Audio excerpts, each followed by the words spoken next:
My wife's rich family demanded that I sign a prenuptial agreement, and she cheated. Now, she's begging to reconcile because I'm leaving her penniless. I found out that my wife of 20 plus years was having an affair. This completely hurt me, and I have started divorce proceedings. This has been hard for our 4 children, but I cannot spend the rest of my life with someone I can't trust. Before we married, my wife's family had money and demanded that I sign a prenuptial agreement. I had no problem with it, but since then, the family's money has been lost due to bad investments and lawsuits. My wife was a psalm for the majority of our marriage. Our youngest child is 19, and because of the prenup, she can't get alimony. In short, my wife will be screwed. The only thing we own together is our house, and while it is paid off, my wife won't be able to afford the upkeep or HOA fees, so she will effectively be homeless. I do not intend to give her any support for any reason. Since serving my wife's divorce papers, I have refused direct contact, as my lawyer has advised, but she's now playing dirty by getting the children involved. We have 2 boys and 2 girls, and my wife has been pleading with them to get me to agree to halt the divorce proceedings in favor of counseling. After I told my children that I had no interest in wasting any more of my life with that woman, they have all essentially backed off except for my oldest, Christy. She's very close to her mother and can't imagine a life where her parents aren't married. Christy tells me that her mother realizes her mistake and will do whatever it takes to make things right. She says I owed it to the family to work things out. I refused and told her it wasn't her place to make those demands. Since then,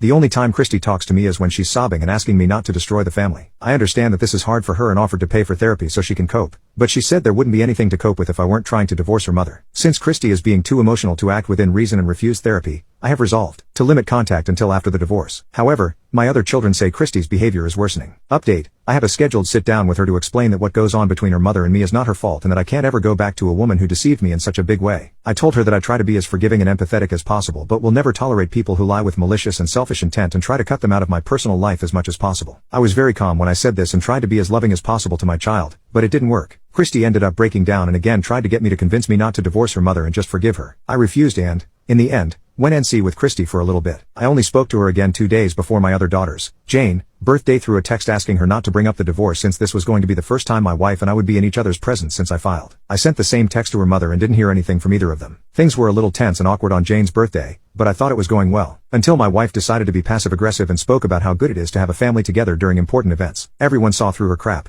and my son, Jack, called her out on it and said that she was selfish to bring this up on Jane's birthday. Christy started defending her mother, and Jane, understandably upset, revealed that the only reason Christy was on their mother's side for reconciliation was because she didn't want the fact that she not only knew about the affair but helped her mother cover it up. There was a big fight that wouldn't get resolved right then and there. I ended up leaving and was even more heartbroken all over again. Not only did my wife betray me, but my daughter too. I knew she was closer to her mother than me, and I was okay with that. But this? I don't know what I did to make my eldest daughter so disloyal to me, but I am now resolved to go full NC with her until after the divorce and possibly for the rest of my life. My husband left me to be with a girl half of his age, so I took the game to the next level and slept with his mistress's father. I used to be married to my husband Alan before we got divorced 3 years ago because he had an affair with the intern working in his office. He made the typical excuses like I fell out of love. She makes me feel special, and our intimacy life was boring. What made it worse was that his mistress, Lisa, was my daughter's friend, so it was disgusting on his part overall. My daughter and son don't have a good relationship with their dads, especially my daughter having cut his dad off out of her life. I was pretty devastated. My whole world fell apart. I am still in therapy for some issues. AP's father once came into my house and apologized for his daughter's behavior and that he had taught her better than this. His wife abandoned him and his daughter when she was little. So, he hoped that Lisa knew about how disappointed his father was. For some weird reasons, we continued to talk, probably because we were both betrayed spouses. He helped me go through with the pain. He eventually asked me out and said he hadn't had loving feelings for anyone since his wife left him. He knows it will make things complicated. I am also wrong. I was feeling vindictive at that point. In my mind, I kept saying you can have intimacy with your husband,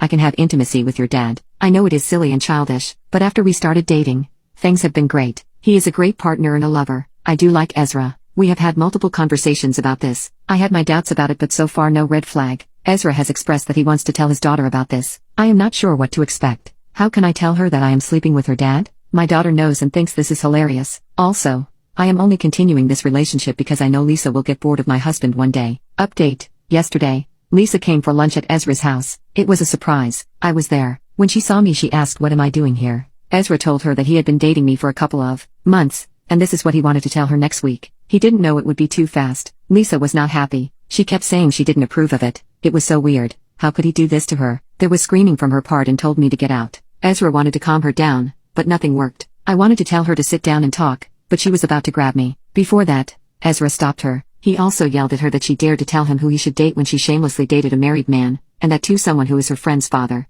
At least his relationship is inappropriate because we are both the same age. She needs to look at her life and its poor choices. She lost her friends, she lost respect in the eyes of her family, and she almost lost her job because of her affair. She has no say in who he dates when she doesn't listen to him about Alan, my ex. If it makes her uncomfortable, she needs to deal with it herself, because my ex and her relationship makes everyone uncomfortable. Ezra even said she was turning into her mother, a selfish woman who abandoned her family. That seems to have triggered Lisa. She shouted that he must have done something. That is why she left him. She even commented that my husband left me because I must have done something. This is odd because while the affair was going on my husband wasn't distant at all, or showed any signs of cheating. I got to know that from my daughter. There were a few more screaming matches and she left. I honestly felt bad and then it hit me. She may be carrying her anger towards her mother to her relationship. She must be under the impression that her mother must have left and cheated because of something her father did. I don't know what lies my ex told her, but she used that to justify her affair. In her mind, she is saving a man from a bad marriage because she wants to save her mom or dad. I know it sounds complicated, but that's what I think. She is carrying trauma into her relationship.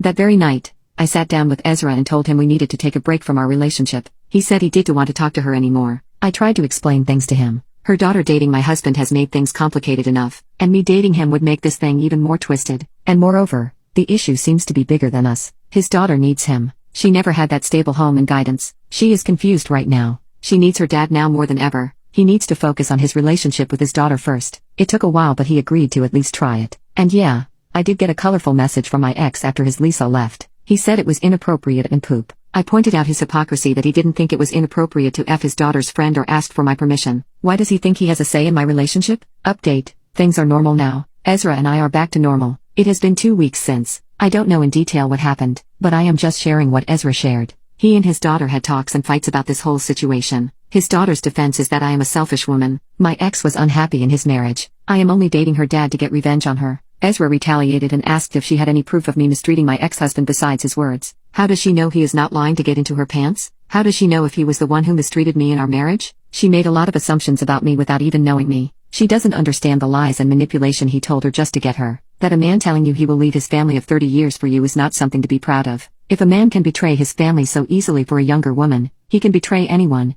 even her. Lastly, he said she had no right to say anything about his relationship when she didn't even listen to any of the words and advice he had about dating my ex-husband. She lost her right to judge him the moment she became a homewrecker. She said that she is an adult and she can do whatever she wants, but she is a hypocrite if she objects to her father's relationship. If she is uncomfortable with me around, then she should suck it up. He is still uncomfortable with her dating a 50-year-old man whose daughter is almost the same age as her. As for my ex-husband, he hasn't stopped commenting on how weird this is. I shut him down by saying that dating a girl the same age as his daughter is weirder. At least I am dating someone closer to my age. Did he give a poop about what his daughter is feeling when he is out here effing her former friend? Then he has no right to call this weird. I don't know if my ex and Lisa will stay together. I think she will make it work somehow just to spite her father, but from what I have seen, she has been doubting her relationship with my ex. Ezra got her into therapy. He is also attending along with her, and we got back together because we both realized we had strong feelings for each other. We are already very old. We have come a long way in our life. Our children are grown. We have achieved all the milestones and want to relax and have fun. Bonus, I don't have to have pregnancy scares because I can tell I am already going through menopause. My sister wants to take over my wedding reception and I refuse to share an event I'm paying for. She went to my party with her visitors and the security kicked them all out. Me and my partner are renewing our vows as a few weeks. My older sister got married in court a week ago, only telling 3 people and then dropping it on Facebook. Everyone asked where her reception would be and she said she send out invitations soon. Yesterday I visited my mom with her since I can't drive due to medical reasons. On the drive there she brings up her wedding and says she can't afford a reception. She drags on about the entire 45-minute drive there about it. I just stayed quiet as I knew what was doing. We had a good visit with my mom and left. On the way back she starts talking about me renewing my vows and how lucky I am to afford it. About 15 minutes into the drive she comes up with the idea of doing a double reception so she can celebrate her marriage with everyone at the same time. I told her no, as she wouldn't be able to contribute to it and I wasn't going to front the cost for her. She acted like I didn't say anything and just started talking about changes I needed to make to fit both of us in a fair split guest list. I just said I will not be sharing my reception with you. By the time she dropped me off she had a plan to entirely change the reception to her liking. I just told her I would not even invite her if she continued to push for this. She just says okay and speeds off. Today I woke up to an invite to her reception same time and place as mine on Facebook. She even posted about how kind I was to give her the chance to celebrate her marriage with everyone.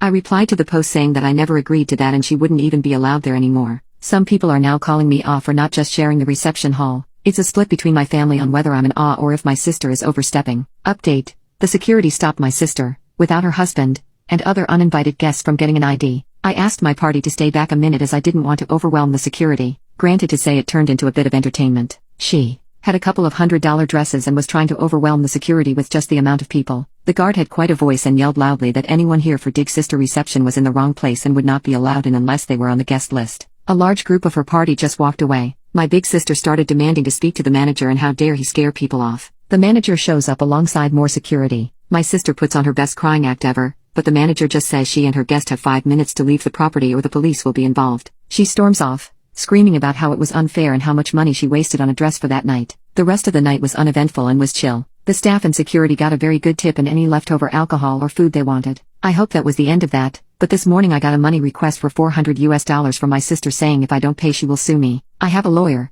so this is of no concern to me because she wouldn't have grounds to stand on. I swear she is getting worse with time and needs some mental help. I am limiting contact with her to email and only about my mom's care.